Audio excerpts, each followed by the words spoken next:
This extraordinary first novel about love is one of the best books I've read this year, said Jodie B. Gold. Don't know if I pronounced that right. Nicola Yoon, who I assume is the author. Yeah, Nicola Yoon is the author. Lives in LA with her husband and daughter. This is her first novel. Must have been a very successful first novel by the sound of it. Apologies for the sound of cars as well. Hopefully it's not too distracting. But yeah, let's just jump into it and read a little bit of it.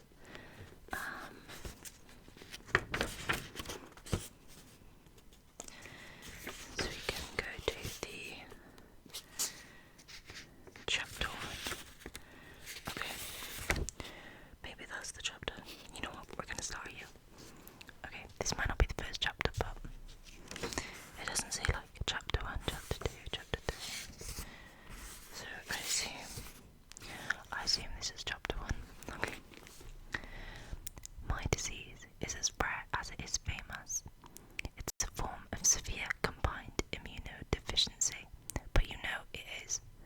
You know it as bubble baby disease. Basically, I'm allergic to the world. Anything can trigger a bout of sickness. It could be the chemicals in the cleaner used to wipe the table that I just touched. It could be someone's perfume.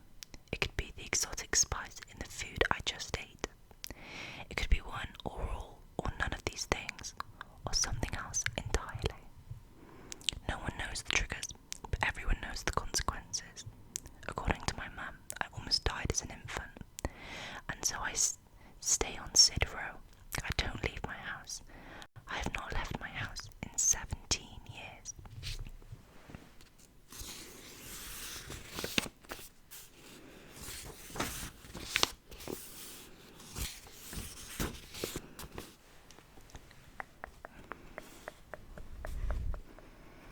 Okay. Movie night or on a Pictionary or book club. My mum asks while inflating a blood pressure cuff around my arm. She doesn't mention her favourite of all our post-in activities, phonetic Scrabble. I look up to see that her eyes are already laughing at me. Get comfortable.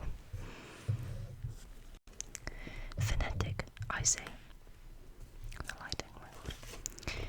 She stops inflating the cuff. Ordinarily Carla, my full-time nurse, would be taking my blood pressure and filling out my daily health log, but my mum's giving her the day off. It's my birthday, and we always spend the day together, just the two of us. She puts on a stethoscope so that she can listen to my heartbeat. Her smile fades and is replaced by her more serious doctor's face. This is the face her patients most often see, slightly distant, professional, and concerned. I wonder if they find it comforting. Impulsively, I give her a quick kiss on the forehead to remind her that it's just me, her favourite patient, her daughter. She opens her eyes, smiles, and caresses my cheek. I guess if you're going to be born with an illness that requires constant care, then it's good to have your mum as your doctor.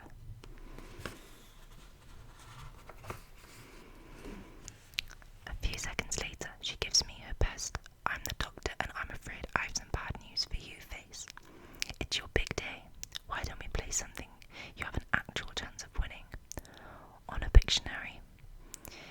Since regular Pictionary can't really be played with two people, we invented On a Pictionary. One person draws and the other person is on her honor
decoration, I drew 18 frosted daisies with white petals and a white centre across the top.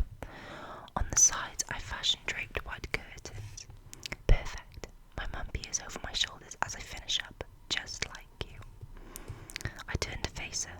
She's smiling, a wide, proud smile at me, but her eyes are bright with tears.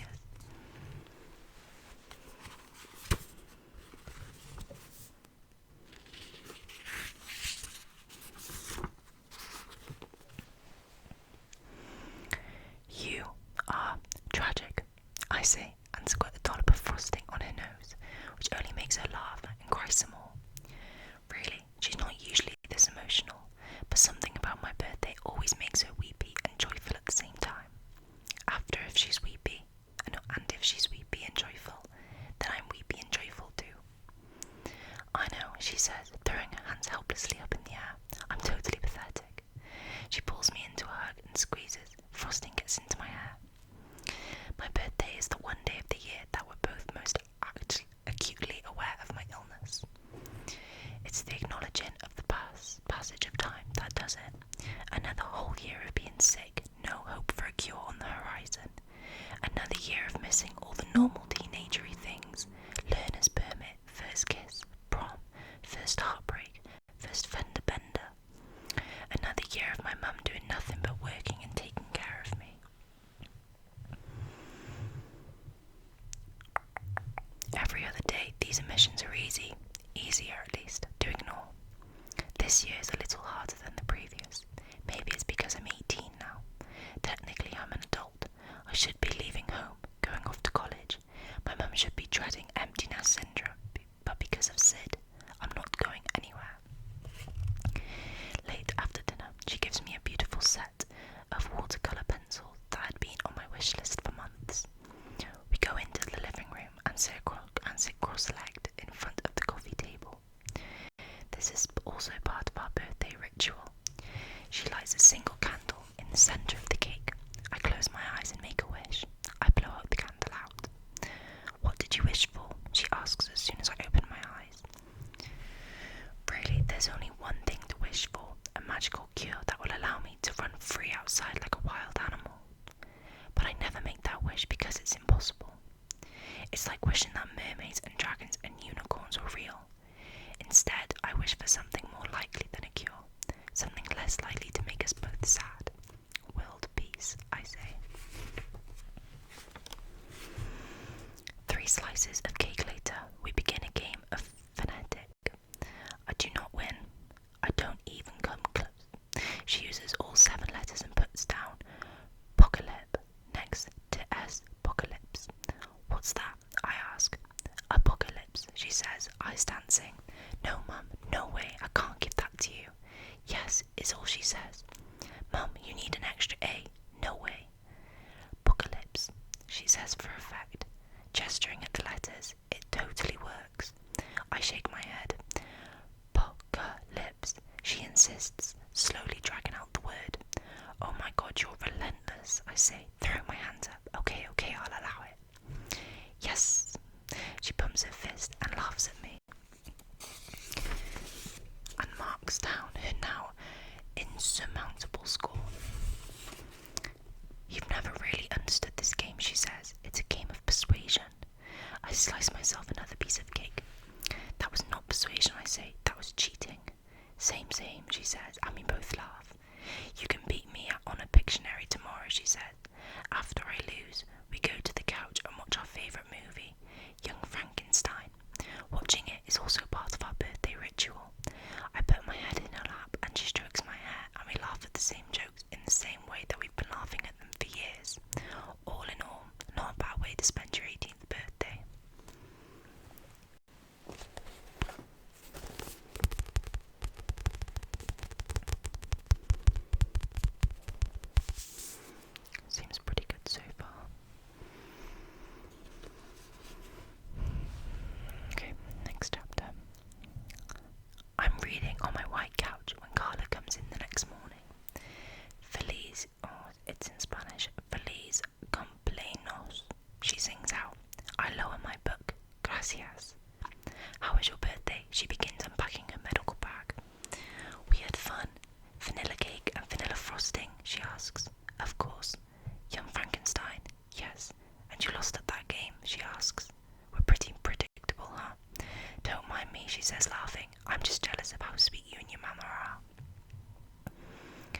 She picks up my health log from yesterday, quickly reviews my mum's measurements, and adds a new sheet to the clipboard. These days, Rosa can't even be bothered to give me the time of day. Rosa is Carla's 17-year-old daughter. According to Carla, they were really close until hormones and boys took over. I can't imagine that happening to my mum and me. Why do I feel like it might? Carla sits next to me on the couch, and I hold out my hand for the blood pressure cuff. Her eyes drop to my book. Flowers for Algernon again, she asks. Doesn't that book always make you cry? One day it won't, I say. I want to be sure to be reading it on that one day. She rolls her eyes at me and takes my hand. It is kind of a flip answer, but then I wonder if it's true. Maybe I'm holding out hope that one day, someday, things will change.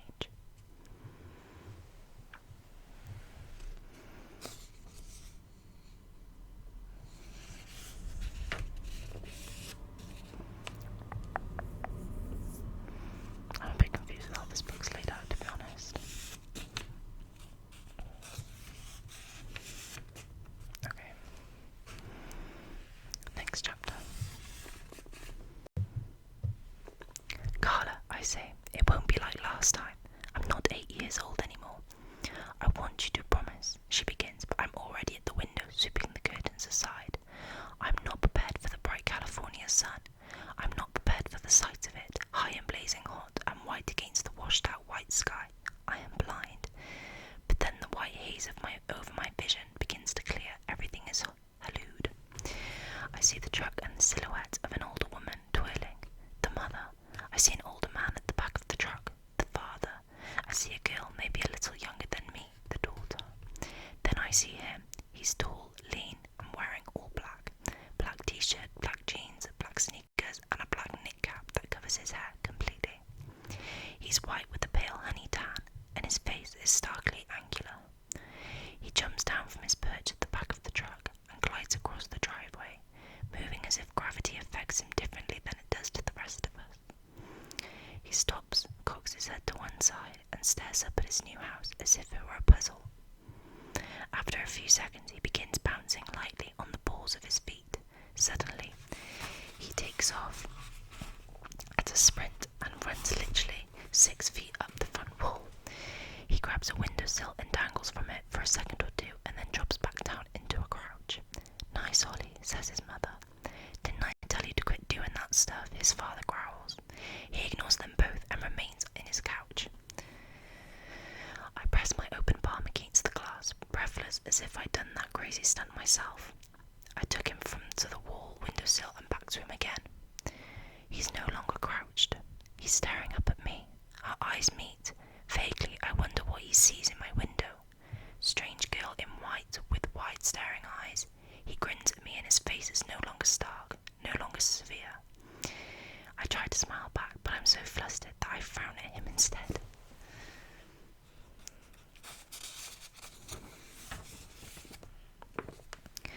That night, I dream that the house breathes with me. I exhale and the walls contract like a pin-prickled balloon, crushing me as it deflates. I inhale and the walls expand. A single breath more and my life will finally explode.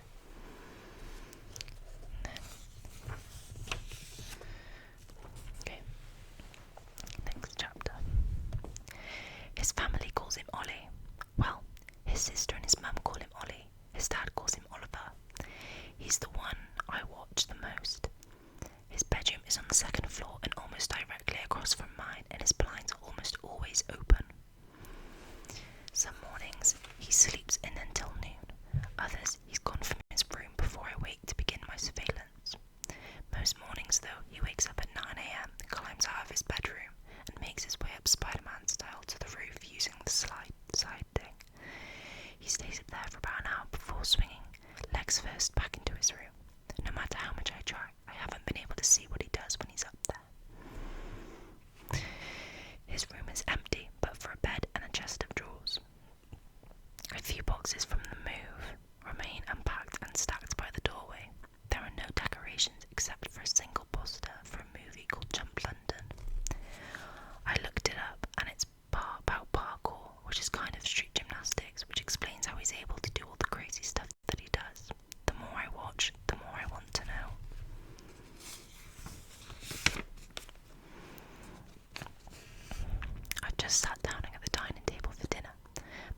places a cloth napkin in my lap and fills my water glass, and then Carla's.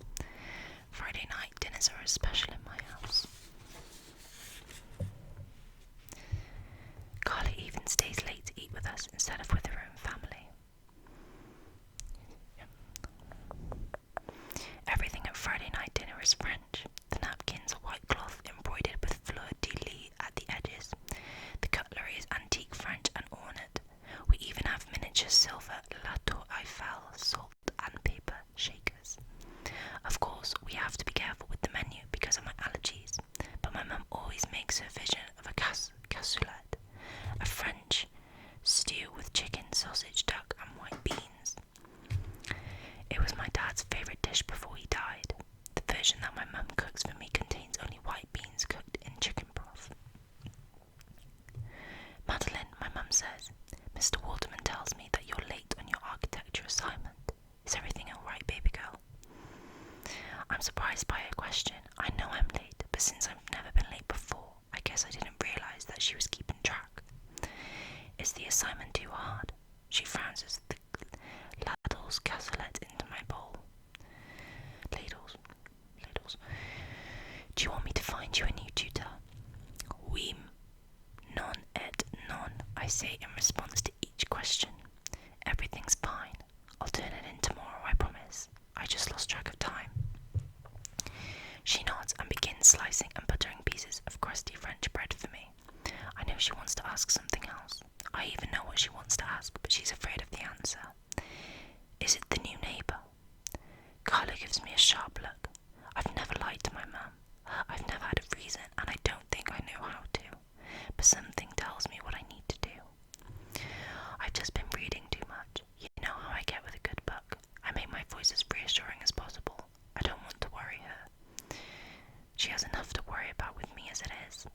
How do you say liar in French? Not hungry, my mum asks a few minutes later. She presses the back of her head against my forehead. Back of her hand. Oh my God. You don't have a fever? She lets her hand linger a moment longer. I'm about to reassure her when the doorbell rings. This happens so infrequently that I don't know what to make of it. The bell rings again. My mum half raises from her chair. Carla stands all the way up. The bell sounds for a third time. I smile for no reason. Want me to get it, ma'am? Carla asks. My mum waves her off. Stay here, she says to me.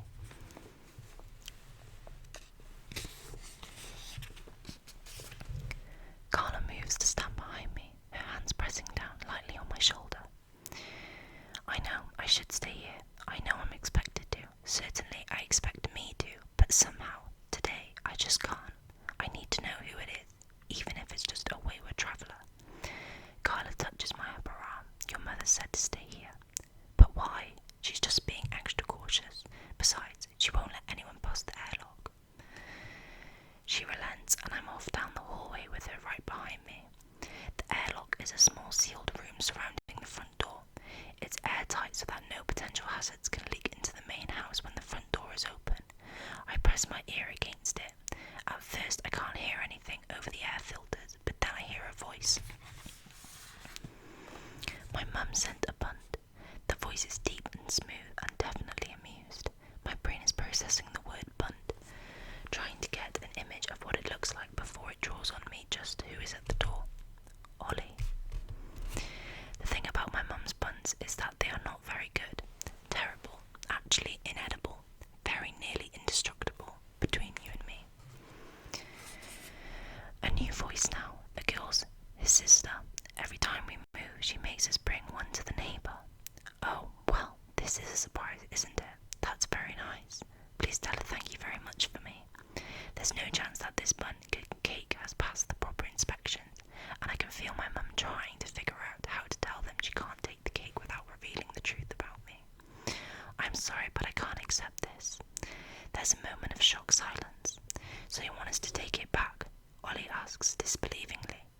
Well, that's rude, Cara says. She sounds angry and resigned, as though she'd expected disappointment. I'm so sorry, my mum says again. It's complicated. I'm really very sorry because this is so sweet of you and your mum. Please thank her for me. Is your daughter home? Ollie asks quite loudly before she can close the door. she could show us around. My heart speeds up and I can feel the pulse of it against my ribs. Did he just ask about me? No stranger has just dropped me a visit before. Aside from my mum, Carla and my tutors, the world barely knows I exist. I mean, I exist online. I have online friends and my Tumblr book reviews, but that's not the same as being a real person who can be visited by strange boys bearing bundt cakes. I'm so sorry, but she can't. Welcome to the neighbourhood and thank you again. Bro, I watched a horror earlier on and now I'm like panicking with the darkness. The front door closes and I step back to wait for my mum. She has to remain in the airlock until the filters have a chance to purify the foreign air. A minute later, she steps back into the house. She doesn't notice me right away. Instead, she stands still, eyes closed, with her head slightly bowed. I'm sorry, she says without looking up. I'm okay, Mum, don't worry. For the 1000th time, I realise anew how hard my disease is on her.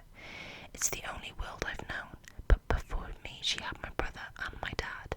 She travelled and played soccer. She had a normal life that did not include being cloistered in a bubble for 14 hours a day with her sick teenage daughter.